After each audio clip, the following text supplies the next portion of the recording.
Welcome to Pinduka Acupuncture, Herbs, and Healing Arts. My name is Dr. Greta Pursley. I am a 30-plus year nurse, professor, researcher, and currently board certified acupuncturist and herbalist in the state of Florida and Alaska.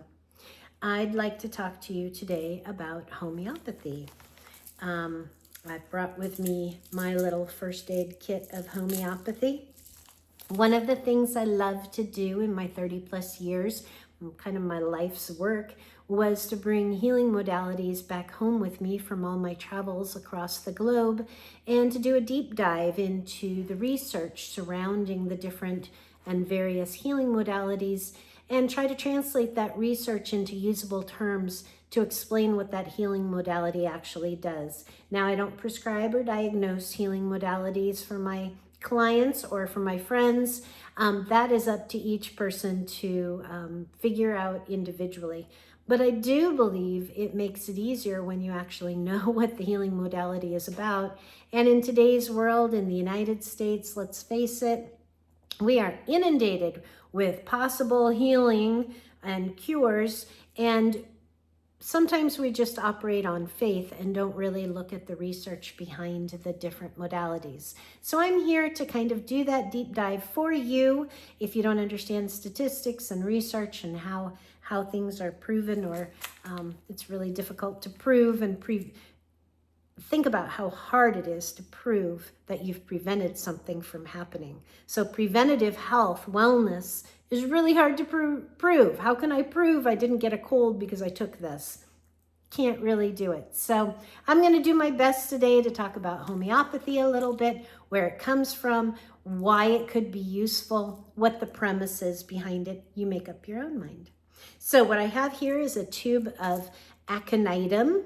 I am not endorsing Boiron, but that is the firm that you can get it on Amazon. And aconitum is the substance, and this right here, 30C, C is the Roman numeral for 100, so this is the dilution, 30 times 100 diluted.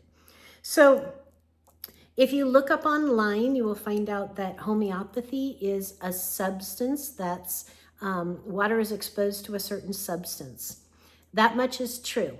And then what actually remains in the little caplets that they make in homeopathy then becomes only water. And I'll tell you how that happens.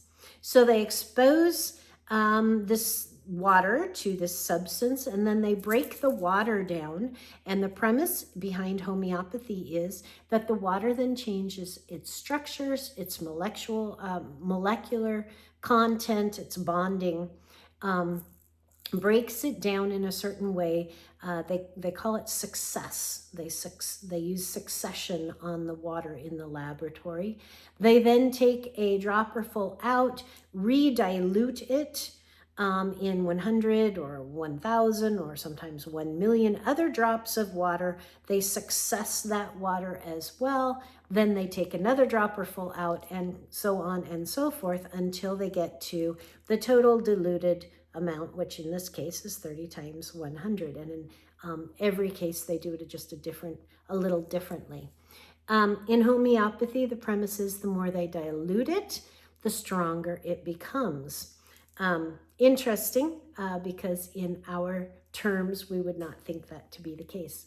Homeopathy has an understanding that like cures like, and what they really mean is that the water is exposed to this substance, and that the water then, the structure of the water could then elicit from other water molecules that try to emulate the same structure, that it could then elicit a response in the human body that is proactive and preventative. So in this case, the response that they are looking for from aconite is relieving high fever up to 102 of sudden onset with dry skin.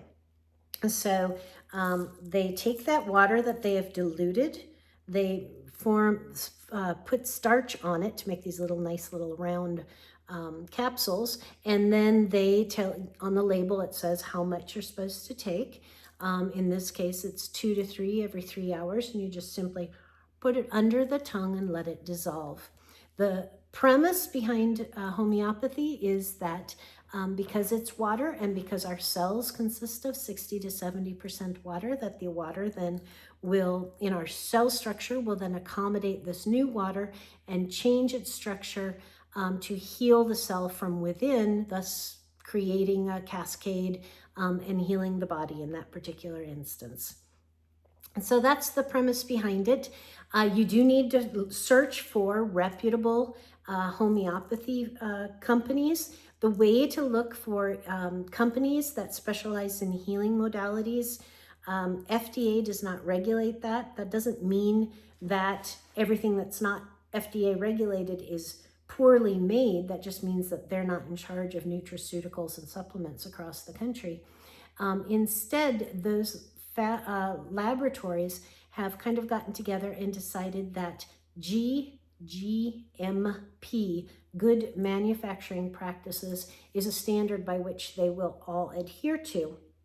So if you find a firm that has GMP, then you can know that they sterilize their surfaces, they are occasionally inspected, they keep lot numbers, they do some research on the own outcomes of each product. So that's a really good firm to look for. There are a couple here, reputable companies in the United States that make homeopathy. And you do need to be aware, because some of the United States homeopathy companies actually don't dilute it as much, so there really is substance and you're not just taking water. Why is that important? Because if you have a huge long list of medications that you're taking, you really don't want to add to that list unless you know that there's not going to be a drug interaction. If all you're taking is water, then you can pretty much be reassured that that's working on a cellular structure and a cellular level and might not affect your medications. You do need to be very sure of what you're using and who you are buying products from. That's it from Paducah today. I hope you learned something new. If you have questions, please contact me and stay tuned for more from Paducah.